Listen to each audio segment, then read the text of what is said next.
Hi friends, welcome to Kalai Samaiyal. இன்னைக்கு நம்ம வீடியோல எதை பத்தி பார்க்க போறோம்னு பாத்தீங்கன்னா இந்த பச்சை பயிரை வச்சு susiyam செய்ய போறோம். நம்ம கிராமத்து சைடுல வந்து பாத்தீங்கன்னா சொய்யா அப்படினு சொல்லுவாங்க. ஒவ்வொரு ஊர்ல ஒவ்வொரு பேரு. சோ வெல்லம் கூட ஆட் பண்ணி இத வேக வச்சு susiyam செய்ய போறோம். எப்படி செய்யறதுன்னு வீடியோக்குள்ள பார்க்கலாம். வாங்க வீடியோக்குள்ள போலாம். சோ வாட்டர் ஆட் பண்ணிக்கலாம் இப்போ.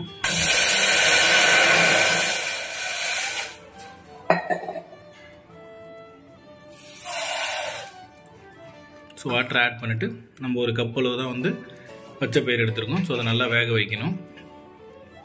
ஸோ சால்ட் வேணுன்ற அளவுக்கு ஆட் பண்ணிக்கலாம். ஸோ இப்போ வந்து பார்த்தீங்கன்னா நம்ம குக்கரில் வந்து வாட்டர் ஆட் பண்ணிட்டோம். ஸோ வாட்டர் ஆட் பண்ணிட்டு குக்கர் மூடி போட்டுக்கலாம். மூடி போட்டு ஒரு 5 to 6 விசில் வர அளவுக்கு விட்டுக்கோங்க. ஒரு பாத்திரத்தில் வந்து தேவையான அளவு மைதா மாவு எடுத்துக்கோங்க. ஸோ மைதா மாவில் வந்து பார்த்தீங்கன்னா இப்போ கொஞ்சம் மஞ்சள் தூள் ஆட் பண்ணிக்கலாம்.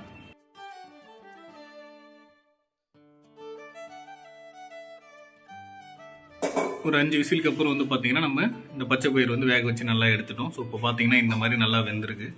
ஸோ நீங்கள் செய்ய போகிற அந்த சொய்யானுக்கு வந்து பார்த்தீங்கன்னா இந்த மாதிரி நல்லா வெந்துருச்சுன்னா டேஸ்ட் நல்லபடியாக இருக்கும். இன்னும் கொஞ்சம் நல்லபடியாக உங்களுக்கு குழ குழ அந்த மாதிரி வேணும் அப்படின்ற அந்த பதத்துக்கு வந்து பார்த்தீங்கன்னா ஒரு கரண்டி வச்சு நல்லா அந்த மாதிரி நீங்களே கூட அந்த சூட்லேயே மசிச்சு விட்டுக்கலாம். ஸோ ஈஸியாக இருக்கும்.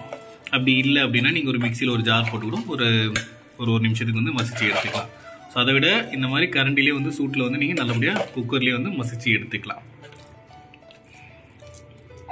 ஸோ நம்ம இப்போ செய்கிறோம் இல்லைங்களா? ஸோ இதே பதத்துக்கு நீங்கள் சூட்டில் ஒரு கரண்டி வச்சு நல்லா மசிச்சு வச்சுக்கோங்க. அடுத்து வந்து பார்த்தீங்கன்னா நம்ம வெல்லம் வந்து நல்லா நம்ம தூள் பண்ணி வச்சுருக்கோம். ஸோ அது வந்து பாகு லெவலில் நம்ம காய்ச்சி எடுத்துக்கலாம். ஸோ அதுக்கு வந்து பார்த்தீங்கன்னா ஒரு பாத்திரம் ஃபஸ்ட்டு வச்சுருக்கோம். அதுக்கப்புறம் வெல்லம் ஆட் பண்ணிக்கலாம். நம்ம அதில் கொஞ்சம்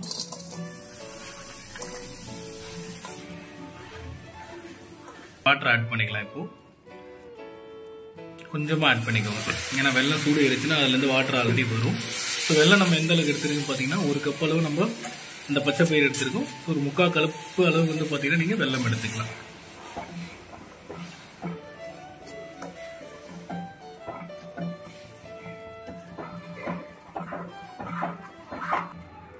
ஸோ ஒரு 2 நிமிஷம் வந்து பார்த்தீங்கன்னா நீங்கள் வெல்லத்தை நல்லா சூடு பண்ணிங்கன்னா இந்த மாதிரி நல்லா பாகு லெவலுக்கு கொதிச்சு வந்துடும்.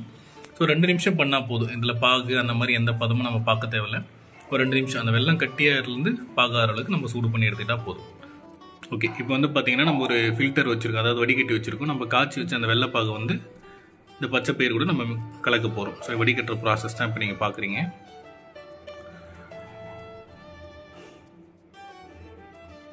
பாகு நல்லா காஞ்சிடுச்சுன்னா ரொம்ப தண்ணி பதத்துக்கு வந்துடும். ஸோ உங்களுக்கு வடிகட்டி எடுக்கிறதுக்கு ஈஸியாக இருக்கும்.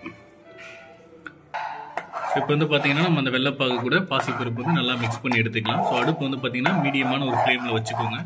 அந்த சூட்டில் அது கூட நல்லா மிக்ஸ்அப் ஆகிற மாதிரி பார்த்துக்கோங்க. ஸோ அப்போ தான் வந்து அந்த சொய்யானுக்கு வரக்கூடிய அந்த கலவை வந்து பார்த்தீங்கன்னா வெள்ளத்தோடு சேர்ந்த அந்த பாசிப்பருப்பு கலவை வந்து ரொம்ப திக்காக அழகாக ரொம்ப டேஸ்ட்டாகவும் இருக்கும். ஸோ ஒரே மாதிரி இருக்கும். ஸோ அடுத்து வந்து நம்ம வந்து இடித்து வச்சுருக்க ஏலக்காய் ஆட் பண்ணிக்கலாம். ஸோ டேஸ்ட்டுக்காக வாசனைக்காகவும் ஏலக்காய் ஒரு சும்மா ஒரு 2 to 3 ஏலக்காய் மட்டும் போட்டிங்கன்னா ஓகே தான். ஒரு 3 to 4 நிமிஷம் வந்து பார்த்தீங்கன்னா அடி பிடிக்காமல் மீடியம் ஃப்ளேமில் வச்சு இந்த மாதிரி நல்லா மிக்ஸ்அப் பண்ணி எடுத்துக்கோங்க.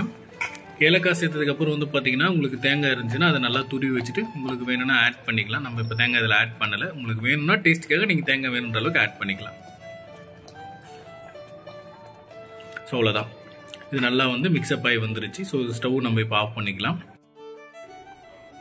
ஒரு 10 நிமிஷம் வந்து பார்த்தீங்கன்னா நம்ம ஃபேனில் வந்து பார்த்தீங்கன்னா நம்ம அந்த மிக்ஸ் பண்ண அந்த பச்சை பயிறு வெள்ளை பாகு சேர்த்து மிக்ஸ் பண்ண இல்லைங்களா? ஸோ அது வந்து பார்த்தீங்கன்னா ஆற வச்சு எடுத்துக்கோங்க. ஆற வச்சு எடுத்ததுக்கப்புறம் வந்து பார்த்தீங்கன்னா இந்த மாதிரி உங்களுக்கு எந்த அளவுக்கு சைஸில் வேணுமோ அந்த அளவு சைஸில் வந்து பார்த்தீங்கன்னா உண்டையாக பிடிச்சி வச்சுக்கோங்க.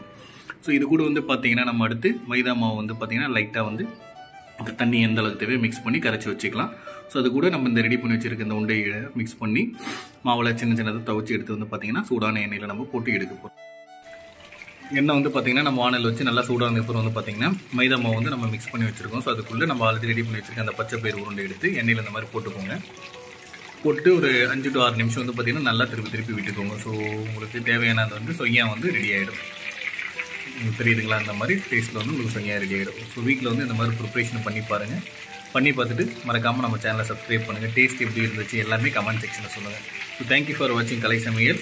ஸோ மறக்காமல் உங்கள் ஃப்ரெண்ட்ஸ் கூட ஃபேமிலிஸ் கூட வந்து நம்மளோட வீடியோஸை ஷேர் பண்ணுங்கள். தேங்க்யூ ஃபார் வாட்சிங் கலை சமையல் ஒன்ஸ் அகைன். தேங்க்யூ.